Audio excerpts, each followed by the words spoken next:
Glad to have Terrence Edwards on the program here. Big news yesterday as CJ Wiley flipped from Florida State to the University of Georgia. And let me start with this, Terrence. As we said before, some recruits are just a little bit more, dramatic than others. CJ is a guy that has never seemed to really embrace the drama all that much. So it kind of sets up a situation when he committed to Florida State. That was perhaps somewhat surprising. When he flips to Georgia, that's perhaps in its own way somewhat surprising. That Wiley's just not a guy that goes around kind of creating a lot of attention for himself. And so, therefore, every move that he's made every step of the way has had its own kind of version of surprise attached to it because Wiley just doesn't necessarily reveal a lot about this process. If anything, he almost seems like a guy that's really intent to just sort of get all this part over with so he can just sort of get back to being a football player again. Right. And it's frustrating sometimes for me when I read stuff on message boards or social media about the young man and about how he's a drama queen and he liked all this attention. CJ is farther from that. CJ rarely speaks to anyone. I called him last night and told him I was upset with him because I didn't even know that this was going to happen. I saw it on the internet and I hit him up and he was like, "My bad, coach. I was going to call you and let you know, but just so much was going on." So for people to, have their assumption of this young man, and I'm like, they're so far from the truth that he don't even speak to anyone. He's very quiet and really does not like doing interviews. So I'm happy for him. I'm happy for his family. I'm happy that, going into the playoffs, he could kind of get this recruiting thing out the way and focus on his playoff run.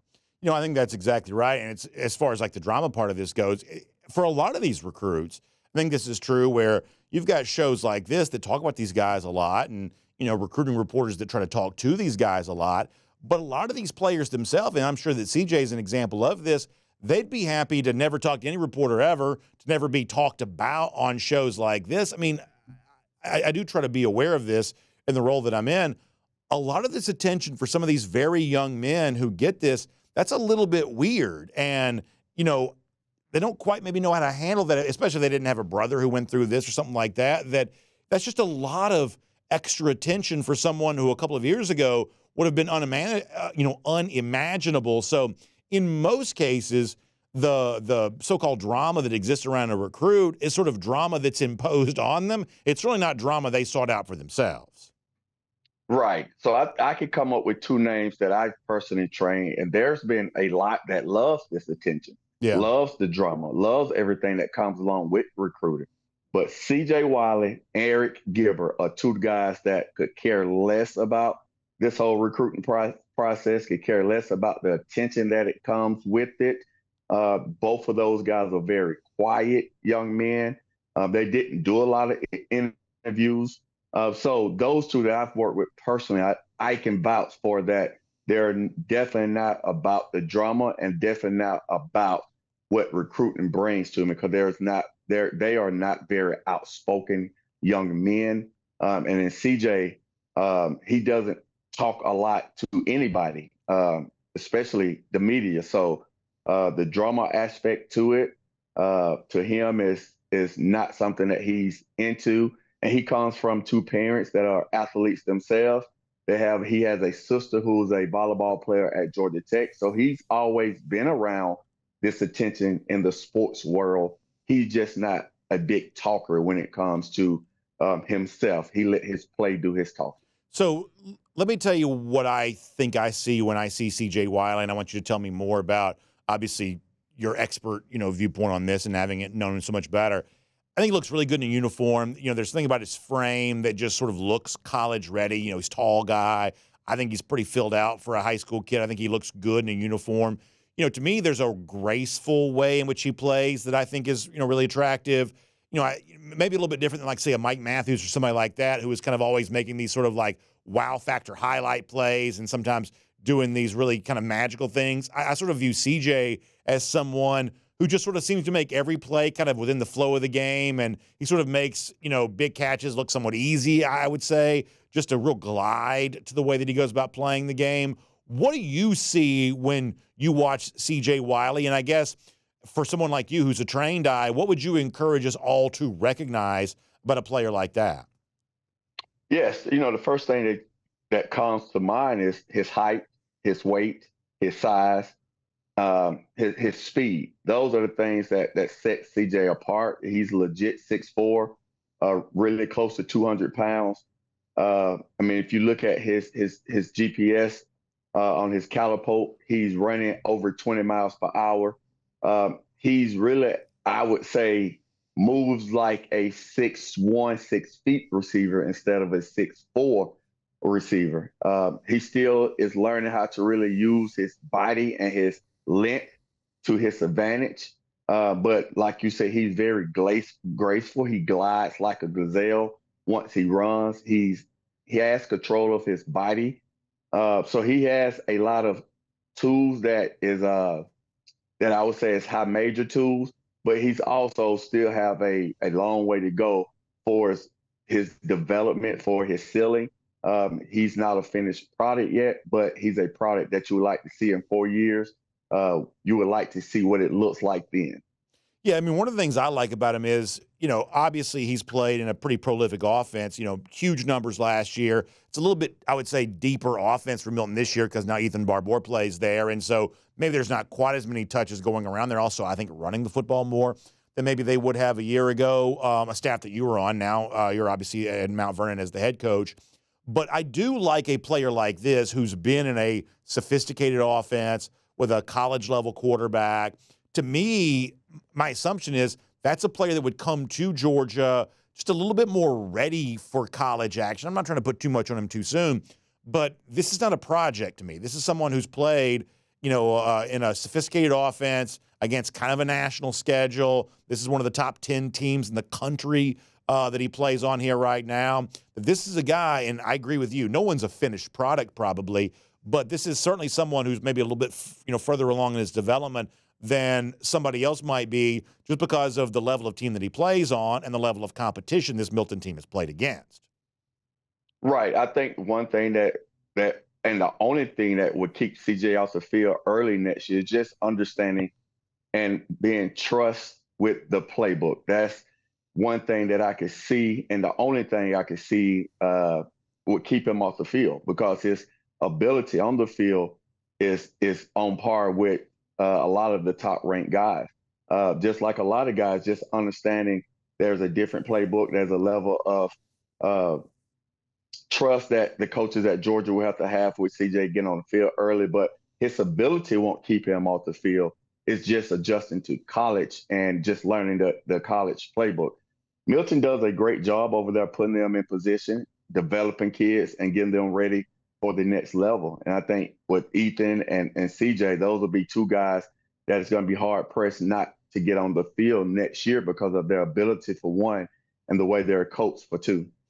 How do you feel like this kind of fits into, I guess, the overall story of what a lot of people view as a Georgia wide receiver room that could, take that sort of next step as with its performance? And I've said this a couple of times, Terrence. If you give me a list of all the Georgia wide receivers, there's not a one of them that I don't like, to use a double negative. I like individually what all these guys bring to the table, and I would certainly vouch for the potential of every single one of them. And yet I would also say that collectively, especially in kind of the absence of a Brock Bowers and in the absence of a Ladd McConkey, the next great Georgia pass catcher just really hasn't stepped to the forefront yet. So what do you kind of make of a recruiting win like this for Georgia at a time in which I think there's still a lot of passion on the part of fans to see this Georgia wide receiver room kind of become everything that it can be? Right. I agree with you on that. I love and like every receiver that we have in our room right now. I like that they bring something different to the table. But there's not one that have stepped up yet to be that alpha number one receiver. I like this class that we're bringing in. I really do. I think all of them bring something different. I think all of them has a unique talent that the Georgia fans is definitely going to like. It's very unique. I think CJ will be the tallest out of the group. But one thing that they all bring to the table is speed down the field. So I really like what they've done in this receiving core, and I really believe there's some alpha dogs in this recruiting class in their own right. Tell me about James Coley here for a minute, because I think that if we're talking about Georgia upgrading the receiver room overall and guys like Landon Roldan and Talon Taylor to go along with, CJ Wiley here, that's going to be a big part of that. Coley has a reputation as a great recruiter. In the past at Georgia, it was big inroads in South Florida, helping Georgia with some defensive backs at time. I mean, like, this is a guy whose impact as a recruiter at UGA, going back to his previous tenure here, extended beyond whatever position coach he might be working with at a given moment. Like, this is a real respected elite recruiter. How big of a role do you think a guy like Coley could play in what Georgia wants to be at this position? I think he would play a big part. He is a fantastic wide receiver coach. I've been in that room with him. I see how he connect with these players. That's why he's such a great recruiter, because he definitely connects with the players.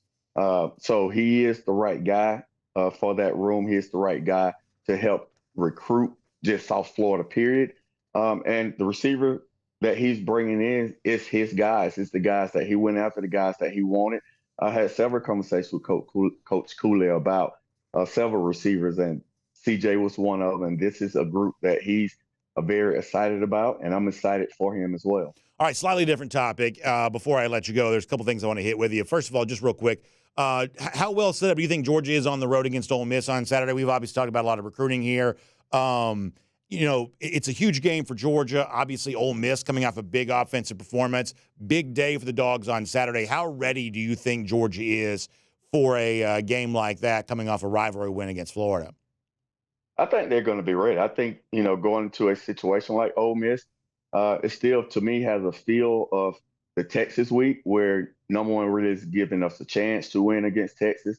I think that same mantra is going to be played this whole week in their mind, that we're going on the road to Ole Miss, who just put up 50 points, I think, against Arkansas. So defensively, they know that Ole Miss is going to be able to put up points. I think on the offensive side of the ball, we can't turn the ball over and give Ole Miss extra possessions, because I don't care how good of a defense we have. They're going to move the ball and put points on the board, and if they have the ball, we don't. So we can't score points unless we get some type of turnover. So I think it's important that offense, comes out and play up to their ability. But I think the defense is going to go out and show that tenacity that we played against, like we played against Texas. And then to let you go here, last night you shared on social media too, a big night for your son in high school football, I guess, this past weekend. He's kind of out there on social media. And listen, Terrence, and I know you know this, everybody does, you've been working with a lot of young receivers over the years for a long time, and I know how happy you are anytime one of your guys goes out there and succeeds. But when it's your last name on the back of the jersey, so to speak, it hits a little different in that situation, does it not? Yes, not only my last name, I gave him my whole name. That's right. So That's right. Edwards. He's Terrence Edwards II. He looks exactly like me, made just like me, moves like me. He's a terrific young kid that works. He's actually learning how to work. And I give you a little story. He's on the 9th grade team at Woodward. Didn't participate on the varsity level, but he worked and worked and worked. And he was one of only 3 freshmen that was called up from the 9th grade team to continue to practice and play with the varsity. And he got into his first varsity game this week and got a catch for 18 yards. And you've seen it on social media. And I just tell him all the time that, coaches see your work. They see you might not feel that they see your work, but they're watching. And his work ethic got him this opportunity to dress on the varsity. And he loves everything about football. He will come home and cry about now getting scout team reps because he loves it that much. Yeah. So I just love the fact that he loves the game. He doesn't do it because of me. I love the fact that he's going to work, even though I gave him my name, that he's going to work to create his own path. So I'm just excited, from afar to be a parent, even though I've taught him everything. He's continued to train. He now asked me to train. And I said to them, Terrence, when he was younger, I'm going to toot myself on the back a little bit. Like, you got one of the best receiver coaches, trainers that lives down the hall from you, and you don't ask to work when he was younger. But now he truly understands what it takes to be the best. And he wants to be the best, and he wants to play college football. He's not the biggest right now. He's not the fastest, but I tell him you don't have to be. As long as you put in the work, your growth spurt is going to come at some point.